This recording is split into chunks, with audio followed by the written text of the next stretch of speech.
I was a Minister for Transport for nearly 5 years in the 90s.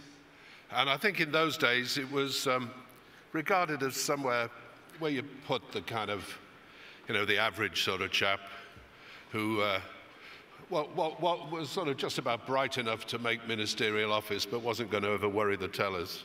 And I always assumed it was promotion to the level of your own incompetence.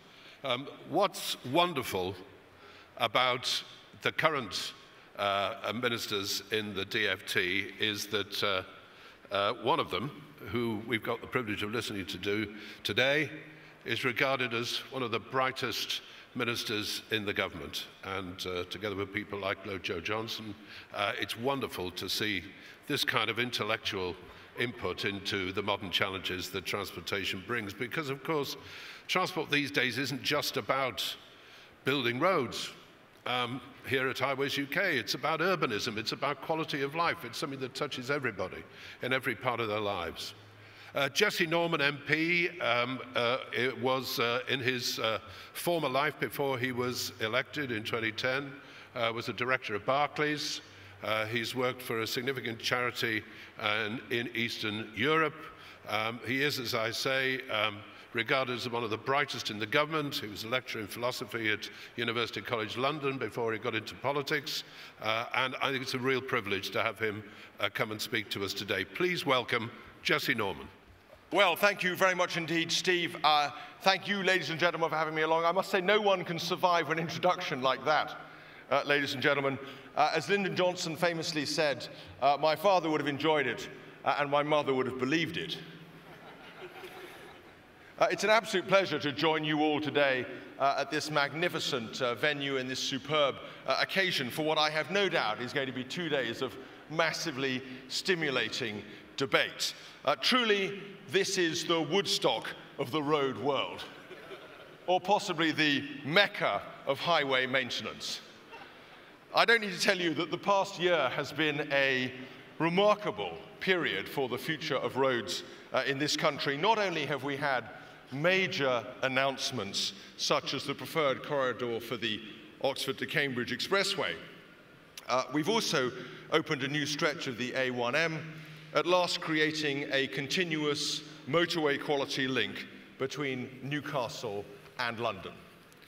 And we've committed to upgrades of major routes, such as the A66 connecting Cumbria with the northeast, and new projects such as the Lower Thames Crossing. Of course, planning, constructing and maintaining roads are all things that you would expect to be absolutely part and parcel of my responsibilities. But I have to tell you, and as Steve has brilliantly hinted, in the 16 months since I became Roads Minister, I've discovered that this is a brief that is vastly broader even than that, touches on every aspect of people's lives, improving safety for the road user, where people live, getting them to their homes, getting them to their places of work, using technology, a major theme of today's conference I see, to enhance the experience for the traveller and also to improve safety and maintain assets and all the other good things that I know you're doing, ladies and gentlemen. Ultimately, this is a brief that is focused on transforming the way we think about roads and the way we use them over the coming decades. And not just, of course, as I've suggested, not just roads, but urban landscapes, high streets, and air quality, even anti-obesity and better health in our towns and cities. It's a lot of fun, and it's a lot of work. And I'm delighted to tell you that we, I think it's fair to say, are making real progress.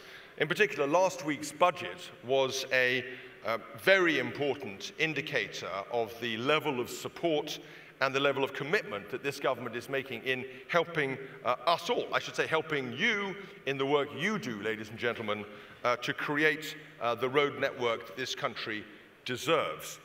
In fact, in many ways, it was a monumental budget for road transport, the biggest investment program for a generation, boosting the quality of life for millions of people over the coming decades, supporting this country in meeting the economic and social challenges of the future, helping to improve safety, and, of course, not just on our major roads, but also reaching down into the large local majors and our new major road network, as well as strategic roads. So that money will help to turbocharge progress on the schemes this country needs to link cities, free up housing, and boost productivity. What are we talking about? We're talking about £28.8 billion, ladies and gentlemen, to be spent over 5 years on our strategic road network. 25.3 billion, I should say, most important roads, of which 25.3 will go on the maintenance, operation, and enhancement of our strategic road network through the second road investment strategy plan. What can we do with this? Well, we can link cities, free up housing, boost productivity. We can harness technology to improve journeys on existing roads. But of course, also, as you will have noted, the budget included a boost for local roads with an extra £420 million of in-year funding to repair potholes on local roads and mend bridges. Now, as Minister, I want to be perfectly clear with you, ladies and gentlemen. I absolutely understand the importance of local roads within the wider framework, their importance to communities, and of course their social value, and the necessity of treating them as one of the country's, what they are, one of the country's most valuable assets. And that is why, in the coming years, I want to go even further than the spending outlined in the budget, if we can possibly achieve that. And that is to say, to move towards a transparent and strategic 5-year settlement for local highways maintenance. As part of this, I've asked my officials to develop a business case to support further funding in this area. I know that we have asked you to provide the evidence, the insights, the ideas to help us to make that case. And I want to thank you now in advance for your contributions, the ones you've made and the ones I know you're going to make in the months to come. At the heart of all this investment is a very simple goal: to use transport strategy to meet the needs of people and places that they serve in new, better and different ways. That is why I was pleased to see the Chancellor promise £675 million of funding, I hope you noticed that, ladies and gentlemen, to local areas, in part to provide better access to their high streets and town centres.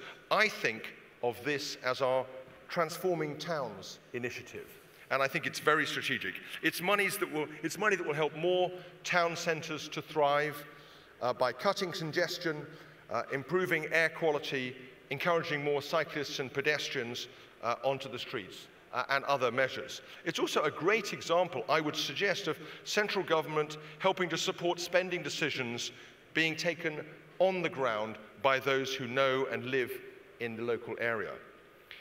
There is massive, untapped energy and creativity at every level, I would say, of this country. And it's important to remember that every level includes parish, district, local authority, town, and city levels as well. But while this is a government with huge ambitions for the infrastructure of the UK, new roads and railways, new housing in the order of 300,000 homes a year, we are not, and I want to say this again, we are not seeking to impose schemes on local communities. We want to listen to people on the ground, in local councils, in enterprise partnerships, in other local institutions, in companies, to the general public, and to be guided by them. We think it's vital to have better integration between transport and spatial planning. There is little point in building a new housing estate with 300 homes if the local roads are better suited to a horse and cart than today's modern traffic, and there's no public transport to get to it or active travel in place. Equally, there is little point in laying on more buses to ease congestion if they don't stop where people need them to stop. And there's little point in building a new cycle lane which is not part of an integrated network or where there's nowhere to park bikes and to integrate with other transport. It's that interconnected approach to infrastructure cultivated from the grassroots that's been reflected in our Transforming Cities Fund. That seeks to boost the job prospects of millions of people by improving transport links in major cities outside London, and to create new homes and better connectivity between suburbs and major employers. And at the same time, of course, to improve air quality and to reduce congestion by giving people the confidence to leave their cars at home.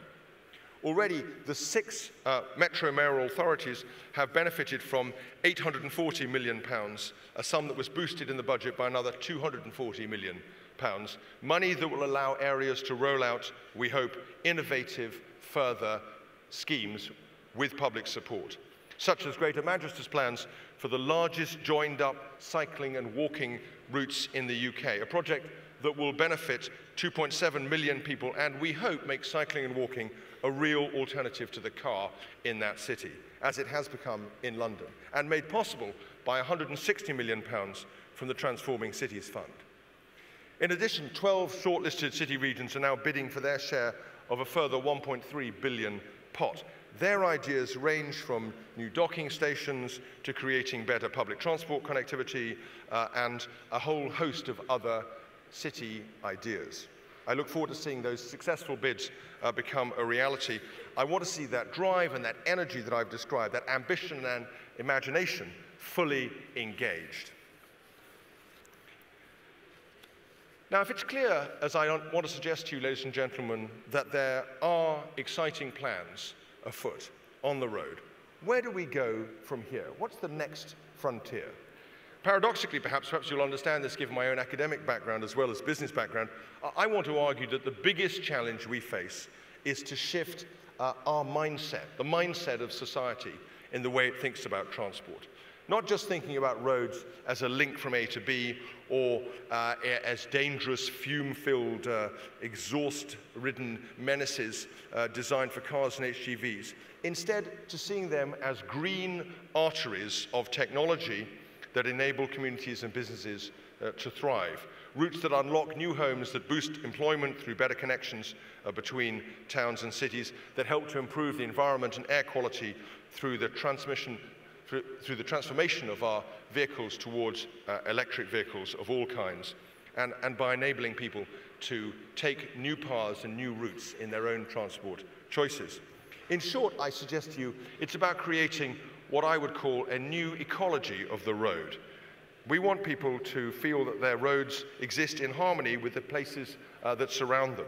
And that demands a much greater degree of mutual respect, a culture of mutual respect on the road. Let me give you some examples, ladies and gentlemen. When I think about vulnerable road users, I don't just think about cyclists and walkers or horse riders. I think about men and women working in the road, you know, who are at great risk and who do their job with tremendous professionalism and focus. And it's very important that we think of all the people associated with that whole transformation program if we're to do justice to it. But I do not underestimate the challenge that change poses to us in seeking to shift our entire mindset. Earlier this year, I provided an update to our road safety statement showing the progress we've made so far on a range of new measures, from increasing the penalties for using a mobile phone to introducing legislation that will allow learners to develop their driving skills on motorways, and investment to improve the most dangerous stretches of A road in the country. These are significant steps that we think will reduce the toll of accidents and incidents and crashes and KSIs and boost the confidence of other road users. But we are clear, there are no panaceas and there are no miracle medicines here. The only way we're going to make success is by remorselessly bearing down on the sources of road danger in order to try to improve the numbers and make people feel safer. Equally, we want that safety because we want to engineer a mind shift in the way people think of cycling and walking and the transition to electrical vehicles. That too demands a far greater culture of safety. And that is why I'll be announcing our cycling and walking safety review plans later this year. Ladies and gentlemen, look around you. What you see in this great hall is experts, engineers, people who are making transformational change on the ground and sometimes in the ground, whose work keeps Britain on the move. At this Woodstock of the road world, I want to salute you and I want to thank you for all that you do. I want you to know that we in government are trying to engineer a process of profound change for which we need your support, your cooperation, your insight, your guidance, your energy, if we're going to achieve the change not just in the roads, but in the mindset that this country needs. Thank you very much indeed.